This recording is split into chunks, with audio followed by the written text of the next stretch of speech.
Man.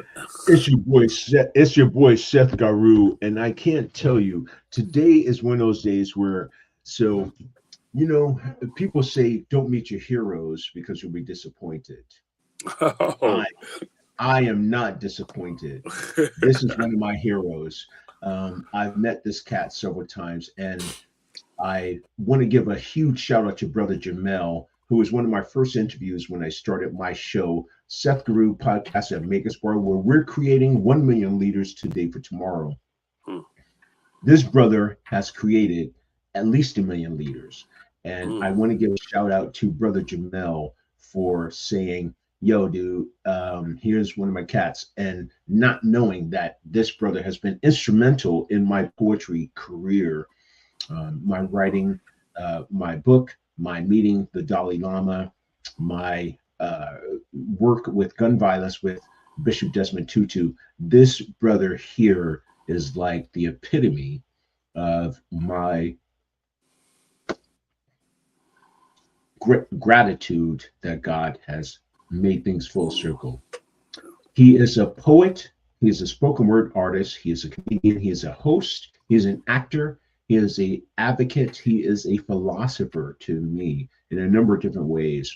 His journey has been one that in Makersbar history, he is one of those cats. When we say about creating 1 million leaders, he is the epitome of establishing what that means to be a leader.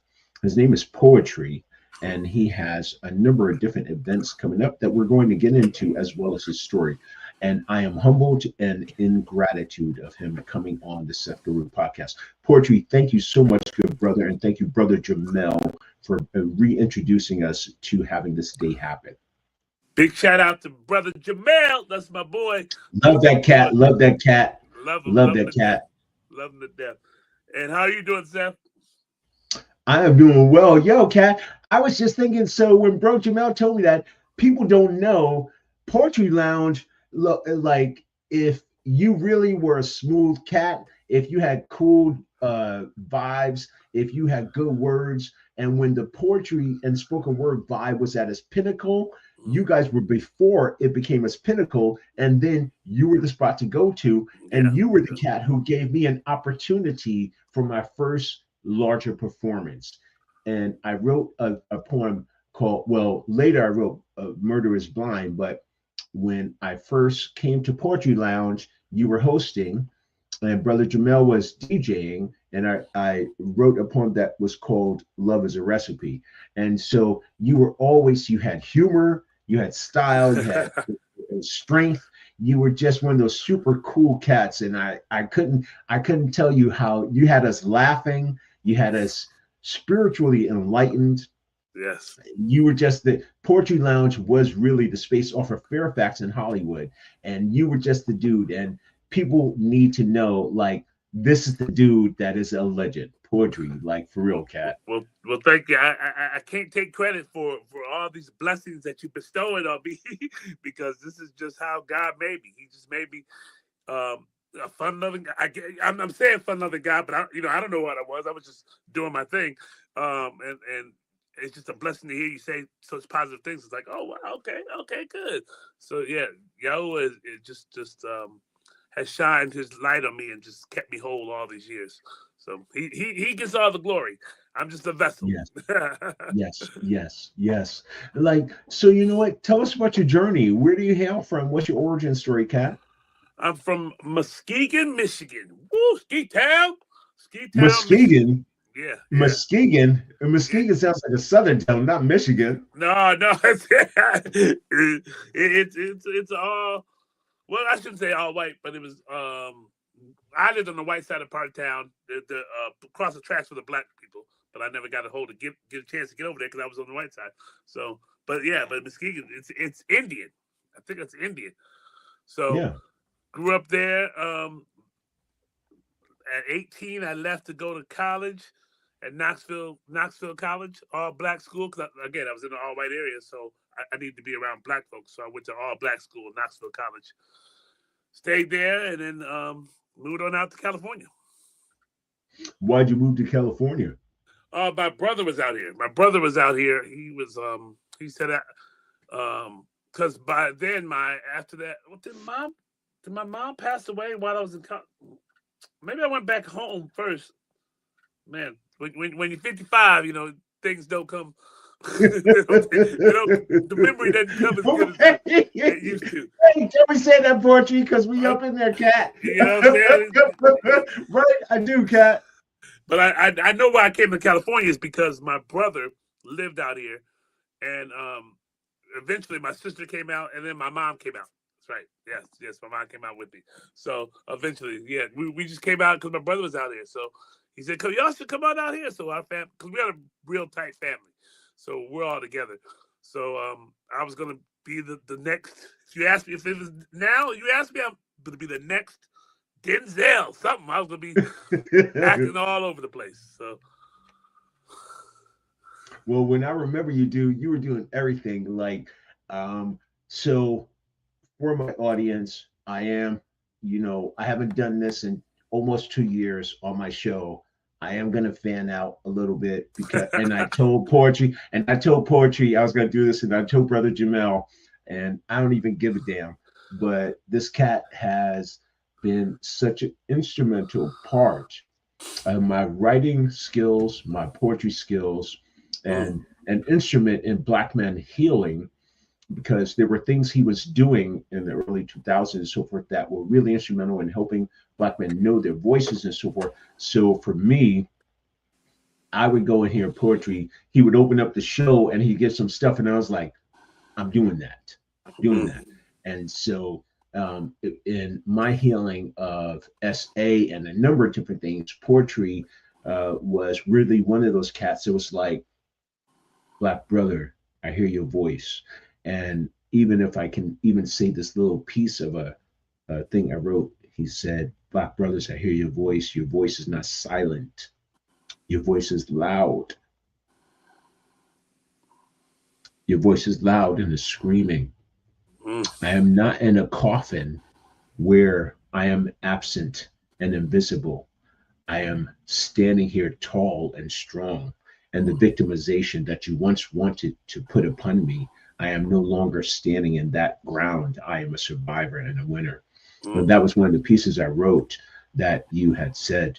And so I just can't even say. And so now, when you began to write your poetry stuff, what gave you the inspiration? Who was that inspiration?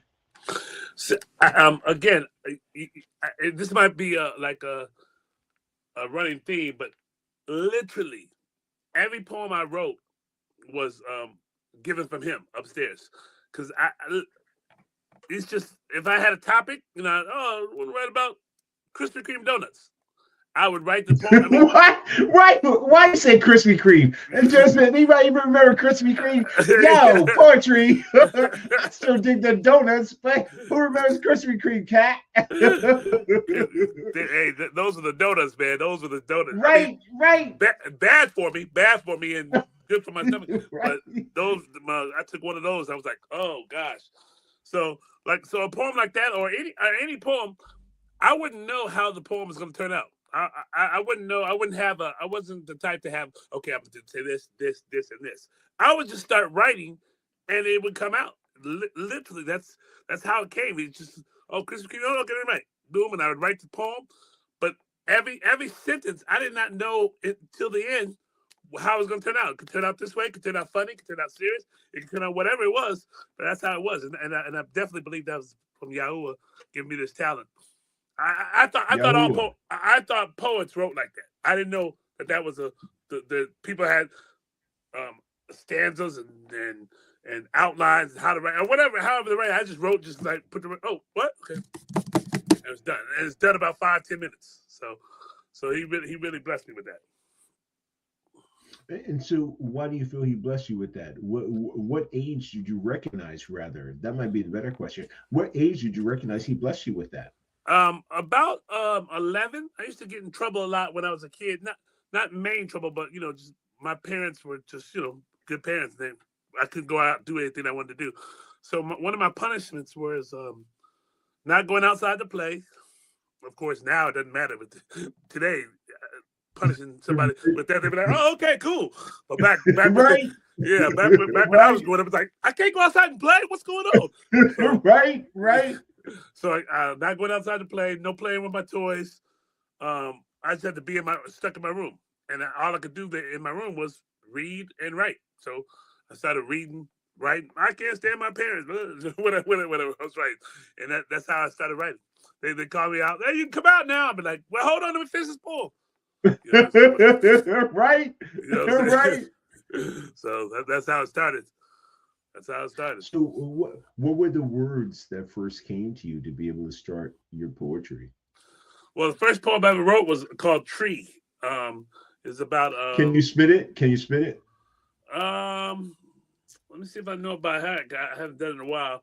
I usually stroll through the park in the south, passing many objects, benches, and things. I passed monuments standing proud and erect. I saw the Georgia state flag, and from where I stood, it looked like a Confederate flag, but that couldn't be, could it? I continued my pace on the surface of grass, and suddenly I passed this tree. It looked like it'd been standing there for centuries, through blood that dripped like rain, through tears that fell upon the grass like dew. Just like my great great grandmother's, his skin was wrinkled and forming mountains and valleys on all sides. Each wrinkle probably could tell its own story. I screamed, "What's up, Mr. Tree?" Jokingly. Then I looked around to see if anybody noticed me.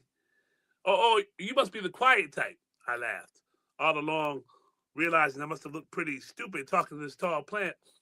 Tell me something, Mr. Tree. If you could walk, would you have walked away? Would you have walked away from all those innocent black men that would be hung from one of your branches? Mr. Tree, if you could talk, better yet scream, would you have yelled out against the Klansman who used your wood to make crosses to burn, or who used your shade to rape the black maid who worked for the family down the street? Mr. Tree, if you had a fist, would you have held it high to the sky? Mr. Tree, if you had eyes, would you have shed a tear for the blacks who lost their life for just being black? What comes after that? Oh, for just being black. Would you, Mr. Tree? Tell me, would you? Okay, I was going flowing with it. Oh no, dude. I Oh can't brother. remember. Oh Uh, dude, you already had me tearing up. You already had me tearing up. I oh can't. man, the last part. Oh my gosh, having teared. Hold on, give me 1 second. Would you? I started to walk away, and when I was about 5 feet away, I heard, "I tried to walk away." And I turned around and saw that it was just me and Tree. So I again turned to leave. I did scream out. I turned around again, but there was nobody there but me and Tree. We shall overcome. I ran and gave Tree a big hug. It suddenly didn't matter to me if he was a black tree, a white tree, a yellow tree, a brown tree. He was on my side, and that's all that counts. So mixed up some little stuff in the middle, but Oh, it was still. Oh, yo, cat. It is still already was dope. And you know what I found is my dad used to write these poems that were very similar to nature and the appreciation of God giving us nature, that we are supposed to become present with these moments where we see nature and we just stop and say, I get this, right. and how it went into the stuff. Because my dad, he's watched lynchings, he Yeah. saw lynchings. My dad was born, pardon me, in 1916. And you had already really, you and I are similar ages, but by the time we were living our lives to the fullest, we had not experienced what my dad's generation, being born in 1916, he was born uh, one of the last free slaves in Beckley, West Virginia. Welcome Wow. back there. So when my dad, my grandfather was killed, my dad had these words that he felt God had given him to express that, and that was in his poetry. What began your process? What gave you the words? For me, that was an incident, my dad's incident with his father. For you, what began that spark to express these issues of black thought, and not just black thought, but poetry. So, what sparked that for you? Um, I don't know.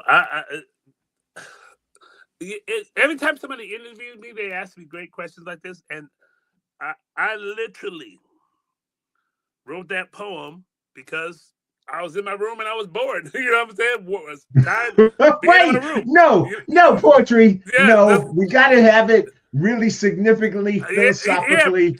People want me to say, well, I was a kid and a white dude hit me, and I looked at him. I said, "What are you doing?" And there was a tree right there, and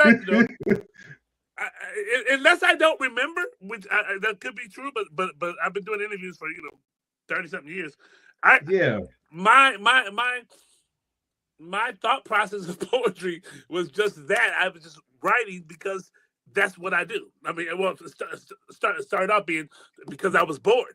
I was bored as a mug. So I was like, just writing poems, and that's how. I mean, of course, the stuff around me flavored it, and all that stuff was going on. But the reason why I sat down and wrote that particular poem or any other poem is because you know what? I've already read that book over there. I read that one. I'm write a poem. Wrote the poem. So Why I, poetry? What created a dynamic in you to put words together like that? What was the impetus? I don't know. I Okay, feel like okay, and that's okay. I'm just curious because for me, so I was writing it when I was younger, but I know for me, you were a huge part of that, and I knew a lot of the young men that were involved in that were in that same area. Well, I say young man, we're in the same age group, but there were specific incidents that gave us pen to paper. So I was just curious, was there an age you remember that you were like, I need to start writing these things down? listen. I didn't even know poetry. I didn't even. I don't know why I wrote these poems. I didn't have a Langston Hughes. I mean, until I got older when I knew Langston Hughes, Maya Angelou, and all this stuff. But in the early stages, I didn't know. I didn't even know of any work Langston Hughes did or Maya Angelou or what's the like what's the guy's name? Oh, I can't think of his name. But anyway, I didn't even know them. I literally I was just writing that, and that's why I know that it's Yahuwah. That's why it was him. It had to be. It had to be him. Baldwin? Were you trying to think of Baldwin? Baldwin, yeah, Baldwin, yeah. And there's a girl too that I love. But anyway, that's why I know that my writing has got to come from the man upstairs because there was no why I started. It was just I'm gonna start, not like nothing happened. I was just like I'm gonna start writing because I'm bored, and I started writing, and then of course I eventually I realized I was good at it. Then I started looking up poets, like Hughes and all them stuff and all that good stuff. But other than before the initial, just me writing. So now this tour you're about to go on, I want to come back to some of those origins, but the tour you're about to go on and some of the things you're about to come into, describe that to us. What that journey, what's going on right now in your new in this next phase of things. Well, we haven't set the tour up yet, but it's, put the album out, "The Poet That Don't Make Sense." Um, Why the it's poet that doesn't make sense? because the particular poem I wrote when the poetry was at its height, and there's poets that would get up on stage and say anything. I mean, just the wind, the blows. It's just like what? Me and Shihan would look at each other like, what did he say? And the crowd, and then the audience would be like, "Oh, that is beautiful. Oh, did you hear that? Oh my God!" And you're like, this guy did not say anything. What does that poem mean? So I wrote a poem called "The Poet That Don't Make Sense," and it's also kind of what I am. I make sense, but I'm saying it doesn't make sense how I got started. It doesn't make how it's right. It doesn't make how Yahuwah has just protected me and just helped me to write better and all that good stuff. So that's the reason why it's called the poet that don't make sense. And I got a poem in Who is there. Yahuwah? Who is Yo, Yahuwah? Yahweh is God. That, in And my who opinion, is that? and who is God? Who is Yahuwah to you? Now, I know I want people to hear your perspective. Who is Yahuwah? Oh, he's the creator and the knower and the King of Kings, the Lord of Lords. He's just the supreme being, Yahuwah, and his son Yahusha, which most people say Jesus, is his son. Yahuwah is a form, for my belief, is a form because they weren't allowed to say his name, so they started saying God, and then just got carried away. It's just God and everything, but his name is Yahuwah. And why is he important to you? Oh God, that's a We're in it. that's We're in it, dude. We're in it, yeah. I cat. see. We're in it, cat. I love you, dude. Just do it. Yeah, he got me. I mean, man. Well, I share with you if you need me to help to support this. For me, you know, when I came upon you and in this year with the cancer crisis and all that kind of stuff, for me, Yahuwah became the ultimate source, I'm sorry, direction for my path to understand there is a higher level of being and there is a creator. And I've recently learned the name is significantly different than what we've been raised upon. That's for me. Yeah, no, it's Who is that def for you? that that's Yahuwah, who is just the beginning of all things. He's the he's so everything, but that sounds generic to say he's everything to me, but he is just has got me through. My wife has MS. I don't know if you know my wife has MS, and I that do. And I remember that me and Val, and you know what, Kat, part of when we lost contact was I remember that I thought you had a stroke or something. And then something came out about your wife. And we're sharing this live candidly.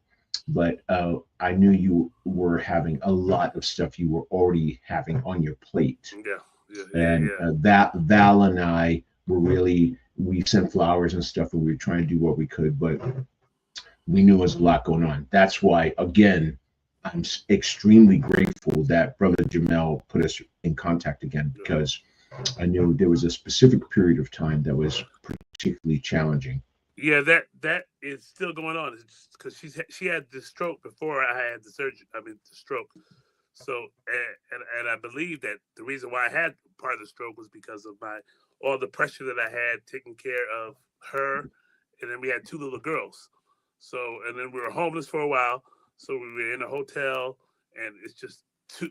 And imagine two girls and a wife who I got to do everything for, and then I got to feed the girls. I got to change the diapers. I got to feed them. I got to change their diapers. It was just it was for a period. It was just unbelievable. Yeah, I couldn't, but Yahuwah held me tough. Even though I went to my car every night. I told my wife this a couple of days ago that every night when the hotel part, I would go to my car and just yeah, cry out my yeah. eyes because it was just too hard. I thought it was too hard, but he gave me the strength to just keep going, keep going, keep going, keep going, Yes, and then yes. and then I had the stroke. Like, That's it, what I remember, Kat. That's what I remember. You had the stroke, and Val Fitch and I had like really tried to reach out and say like, "Yo, Kat, what's going on?" Because yeah, we were really concerned because, like I said, you were really popular, so we didn't know how much it would reach you, but we were sending all our prayers and thoughts to you, brother. thank you. All the prayers helped because I was supposed to. They didn't know what was going on. I couldn't. They thought I was going to be dead and all that good stuff. But thank you. He brought me out. I had to learn how to walk again because it was terrible walking. I couldn't walk. I had to learn how to speak again, and I still speak to now. When I speak, I'm trying to. I got to catch myself because I can't. Like I'm even surprised that I did that poem like that because my memory, I mean, I'm like 95% healthy. It's that March 2018, but just some things that just don't come to me, or I stutter a lot. I can't think of words to say because of my mouth. So I'm surprised I even got that poem out on the whim like that without practicing. But yeah, so that took me out. Then we moved to after that we moved to Victorville. Victorville. Victorville. Yo, Poetri. Yo, wait, yo, Poetri. Yo, Victorville. yes, Victorville. No, here's what's crazy. I love Victorville, but it's totally like, yo, respect to my Victorville listeners, but yeah. Yeah, her mother and father lived out here. Her mother and father lived out here, so she had to come out here when I was in the hospital. She had to come out here with the two girls, because somebody had to take care of her, still had to take care of her. And I was still in the hospital and I had to go through rehabilitation and all that stuff and all that stuff. So when I got done with all that, I came out here to live with them at their house, in Victorville. And I was like, what is this? I mean, there was no comedy. There's no comedy out here. There's no poetry out here. No, they got some good comedy clubs though, dude. They do have some good comedy clubs. I gotta tell you, I stayed up there for a good minute, and it actually is kind of crazy. I know it sounds weird, but actually, some of the comedy clubs are pretty kind of dope. Where? We still looking for them. Unless they're gone. Goodness, I mean, we still. Me and my wife never go to any comedy out here because there is no comedy. There is none that we can think of. We ran we ran spoken fuck out Poetri. Poetri. I'm gonna send it to you outside of this, but yeah, please. No, actually, please. I don't even believe you until you send it to me because I don't know where, we don't know what, we don't know how. Why you do that? We don't know. I'm gonna make you a believer. Okay. No, you know what? Okay. What used to happen was I used to go up to Victorville for some private weekends, just like chilling out. My sons were grown up, and I would just go. Oh man, Poetri, now you make me laugh, dude. But they had some small little comedy clubs. They're actually pretty decent. So now I gotta just find them and send them. Yes, you have to. They don't have poetry events out here, do they? I know you. No. Okay, I was about to say. I was about to get off right here and go tell my wife. I'm like, no. Yeah, So, I wish, dude. That's my life, poetry and comedy, but definitely poetry. So it ain't. I was just like dying out here. I was like, but now when I go back to LA to do a gig or whatever, and go back to LA, I'm like, why did I ever live here? It's too crowded. I can't move. I can't go anywhere. Like Victorville, I have to leave now. I can just get out and go. You know what I'm saying? I don't have to wait. It doesn't take me 30 minutes to get to 5 minutes away. So I'm like, I'm digging. Other than the comedy, but you're gonna change that for me right here. Other than the comedy and the poetry. Why you do that? I'll be looking at my phone like. Why you do that? I'll be looking at my phone like, did he text me? Did he text me? Did he text me? Did he text me? Did he text me? Why you do that? Wait, Poetri, you make me laugh, dude. Stop it, dude. Oh man. Man. So then I moved out here, and then as far as this album is again a testimony to Yahuwah and his trust in me to write this project, because it just came out just came out. It used to be some of my old poems and all that good stuff, some of my new poems. It just came out so effortlessly. There wasn't a part doing this album where I'm like, oh, this is hard to do. It just came, and everybody who's heard it so far has been just like amazed. They're just like, oh my God, this is a great album. And it's my first album in about 10 years. I had an album about 10 years ago, and I had an album about 5 years ago. So yeah, so it's a blessing. It's a blessing. My daughter just called me just today and told me, oh my gosh, I listened to your album. I'm like, well, it's about time. It's been out a month or so. And she's like, it's unbelievable. It's unbelievable. It's great. Well, so Poetri, tell us about the album, dude. So what is the focus of this album, and tell us about it? It's just songs that, like, songs that really mean something to me, well, not songs. The songs now they were poems. I switched them and made them poems, songs, but just really what touched me and how I feel. I have sometimes I pretend I'm Michael Jackson, and actually, why you just poetry, you just can't drop that like that without giving some explanation, cat. So sometimes you pretend you're Michael Jackson. So what's yes, that mean? You yes, start doing the moonwalk. You start doing the moonwalk. Or what's up, yeah, cat? yes. I started doing the moonwalk. It's just when I was younger. I wrote that poem when I was younger, and it just I just felt like Michael was the man. Whatever. He was the guy I looked up to as far as humans. As far as humans, he was just so incredible. Even though he was in all this trouble and all this stuff, he still was so incredible. His performance, his singing, his dancing, his moonwalk. Of course, I was doing that all day, everywhere. I'd go to the bank moonwalking. So, so that Why? Why you do my wife would be like, baby, please, why baby, you do that? please. Dig it, so, dig it. that's the second album on the second song on the third song on the album, and No, why you got me laughing, dude? Now I'm trying to compose myself because I was just seeing your chair go backward. yeah, you know what I'm saying. I was like, Right, dude. Right, dude. that's me doing the moonwalk. You know what I'm Oh saying? man, That, that was right? that, that was a chair walk. That was a chair walk. A Yeah. chair walk. Poetry. Oh man, you get me out of form laughing, man. That's too funny, cat. That's and too then, funny. and the second song on there is called "This Is My Home." This is the Poetry Lounge. It's the Poetry Lounge song. Me, Shihan, Jamel, and Dante have never done anything together. Oh, I mean, brother Jamel, our brother yeah, Jamel, our yeah, brother brother Jamel. Jamel. Yep, brother Jamel, Shihan, myself, and Dante. We have never done, even though we run the Poetry Lounge, we never did any song or anything together. So it's our first song we did together. It's called "This Is My Home." Talking about the Poetry Lounge. So that's definitely a special place for me. And people that all Yes, know about the Poetry Lounge would love it too. We put names that we yes. haven't heard and all that good stuff. Hey, And I hey, was, you know what? Hey, give us. You know what? I think it's important. For me, it's at least extremely important. Give us insight to Poetry Lounge because I don't know that people understand your significance and its significance to the hip hop community at that time, because Poetry Lounge was very much a vibe, and during that time we were experiencing some of the neo soul movement in hip hop, but Poetry Lounge was really a great deal about the literature of Black culture and hip hop.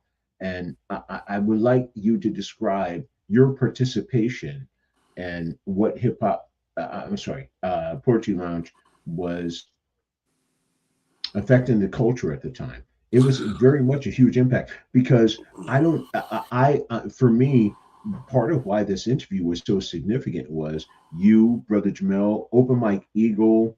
Um, oh my goodness, there's so many cats. Curious One, who still is a good friend of mine, a number of cats, but there was a dearth of substance, and Poetry Lounge, which what you were doing, and Brother Jamel, and the conscious movement were a huge influence in keeping the sustainability of the importance of hip hop.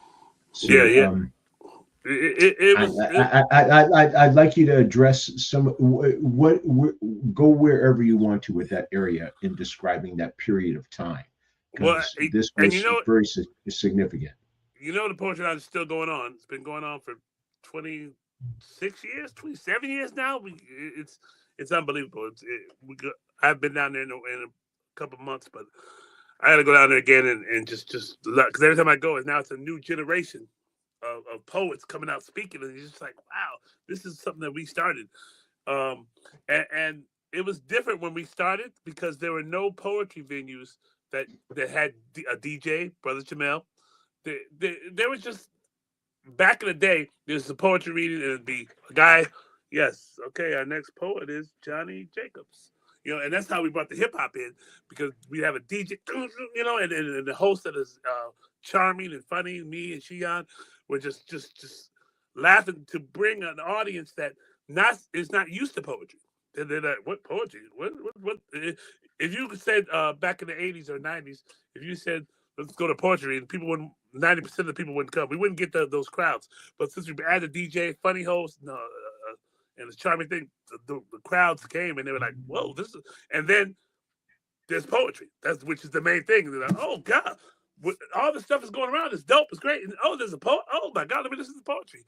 And that's how we started writing poetry. I mean, how people started writing poetry, coming up to me.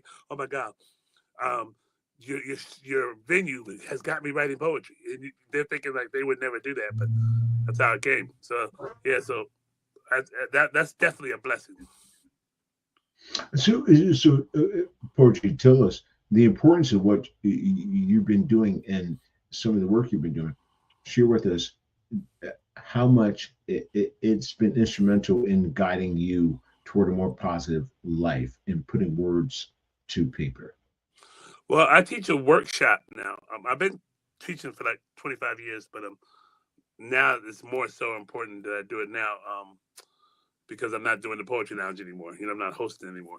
So I teach a workshop about the importance of it's called unlocking voices, and there's so many kids, especially this day and age, so many kids that are just like I said, they got in trouble by being stuck in their room. They'd be like, cool, I'll be stuck in my room, and would just be there. They don't talk to people. They don't express their feelings because you got to let your emotions out. Because if they stay inside, you end up being crazy, like the crazy people that we have in this world. You know what I'm saying? They got to get their emotions out. And I find teaching this class, when I get them to write and all this good stuff, poets and kids that have never written before, that it's the most remarkable thing because it just comes out like it just comes like pff, they're crying, they're all this stuff. And I ask, have you ever written before? No, I haven't written before. And it's beautiful, this beautiful poem. And it's just like, what? And I teach that you don't have to perform like um perform. You don't have to perform. It's just read your stuff. If you read your stuff and just read what you have on the paper, that's the main thing. Read what you have on the paper. Write all your emotions down or whatever. I give them prompts to write. Read all the stuff you have, and that's a poem. And I love it. So that's one of the most meaningful things I'm doing right now is doing the workshops, unlocking voices. Unlocking voices. Now, tell me, by this next pursuit, and when you're going on this tour, what do you hope people are going to be able to hear the most from you? Some of your classics, or is this more new material? It's a mixture of both. It's a mixture of both. I got classics in there. I got some new ones. The first poem on there is a new one. Yeah, it's about 15 tracks on there. It's about half new and half of classics. I had to put some classics on there, like I am most interesting poet in the world, magnificent, marvelous. I mean, so it's about half and half, half and half. So people get to see the stuff they already know about me, like, oh, I remember this, but with the beat, and they also hear, oh, this is nice. And you know what? If you don't mind, Poetry, can I delve a little kind of intimately? When you go to pursue the words that are describing your experience, are they mostly personal, or are they also um, that you haven't experienced them, but you can understand and articulate them? So is it more personal that I've experienced this, or is it that they're more I've reached out to these people? 100% personal. They're all the poems I write, unless I'm doing writing for a company, commercial or something like that, something like that. But and then even then, it has a little bit of personal. If I can find some personal in it, but everything I write is because it's coming from my heart. And I mean, not that you can write non-personal, still come from your heart, but I'm saying it's just something that I've been through or whatever the case is. It's definitely personal. I don't forget I gotta get out of here because I gotta pick up my I'm gonna daughter. let you go, dude. Yeah. I'm gonna let you go. The last thing, for men of color, are we a little more guarded about how we release our pain to Oh yes. heal? Are we a little more guarded? And then once we release, I want to make sure I get this before I let you go. So we as men of color, it is that we need to release, or that we have to find methods to release. Which one? We need to release or find methods to release. Both. We need to release and we need to find methods. Black men, especially, there is no that I don't before that before I met him at the Unlocking Voices. No matter where I go, there's no because black boys and black men don't go to other men like you. Hey yo, this is a situation I have. We don't do that. We don't. So that means we don't talk to other brothers. We keep it in ourselves, and it's just like just balls up until it becomes this big giant heart attack inside of us. So yeah, so we definitely need to release and got to think of methods. And Unlocking Voices is one way to get a method to come across. That's it, brother. So for my audience, all you guys, please like, share, subscribe. This has been a lifetime. Like, I don't care about anybody mean the king and queen and president and all that stuff.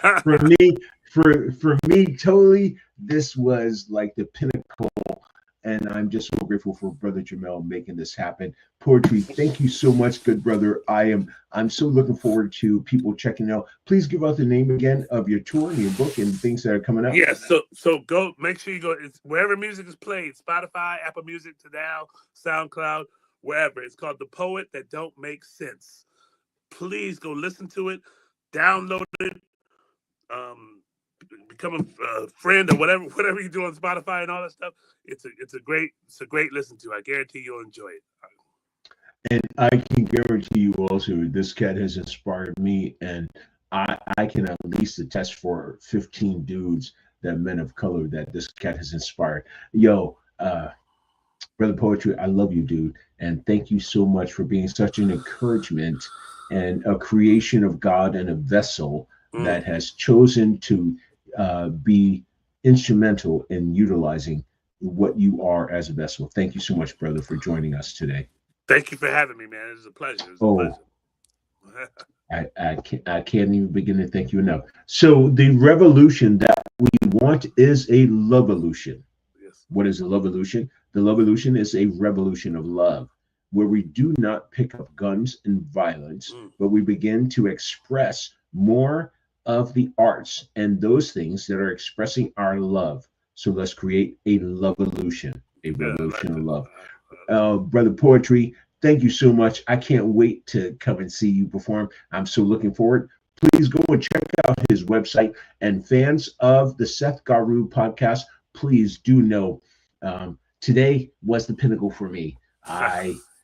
I can't even say. I said it was gonna fan out, and don't think me a punk, whatever. But I don't care if you do. But this has been my cat. This has been he and Karis One are my dudes of the epitome of everything. So I thank again, Brother Jamel and Brother Poetri. I am looking forward to all the good things and how we can help support those.